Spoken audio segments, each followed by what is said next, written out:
Untung siapa yang beli unit kali ni. Sebab apa? Jimat kiri kanan dah naik tembok. Nak naik tembok pun sekarang dah main beribu. 22 kali 70. Oh, tengok lebar. Boleh masuk 2 parking kereta. Dekat luar lagi. Rumah dekat dengan pandang. So nak buat kenduri kendara tak perlu risau pasal parking. Yuk kita tengok dalam rumah pula. Tengok siap luas lagi ruang tamu dia. Ni ruang tamu 1. Belum tengok ruang tamu dapur lagi. Dia punya lebar 11. Bilik 11. Ruang tamu 11. Biasa unit sekarang ni 20 saiz lebar kan. Nah, unit ni 22 dia punya lebar.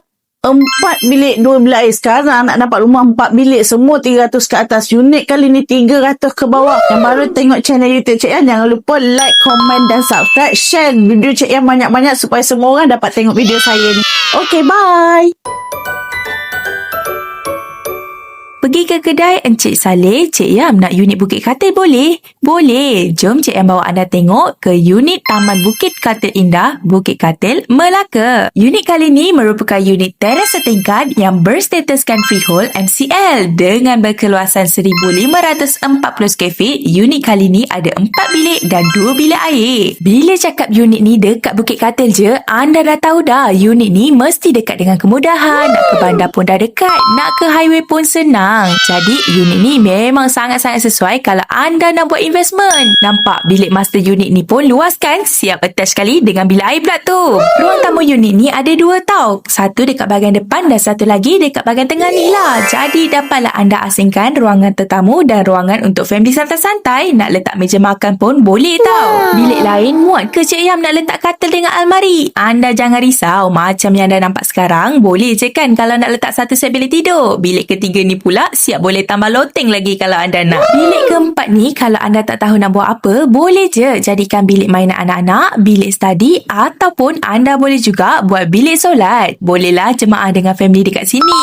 Lagi best bahagian dapur unit ni anda boleh renovate tabletop dan kitchen cabinet mengikut cita rasa anda. Nak pula bilik air betul-betul dekat bahagian dapur. Dekat bahagian belakang ni ada lagi ruang tau kalau anda nak buat laundry area. Dah siap ada tabletop lagi. Kalau anda suka dengan unit ni, boleh kontak Cik yang cepat-cepat. Tapi kalau anda nak tengok lagi video macam ni, jangan lupa like, komen, share dan subscribe channel YouTube Cik Yam ni tau. Bangun pagi gosok gigi, petang pula makan nasi. Kalau nak tengok banyak lagi, kita jumpa ke next destinasi.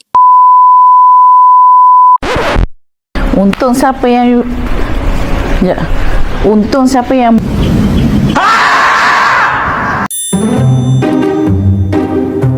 unit kali ni 300 ke bawah. Siapa nak unit?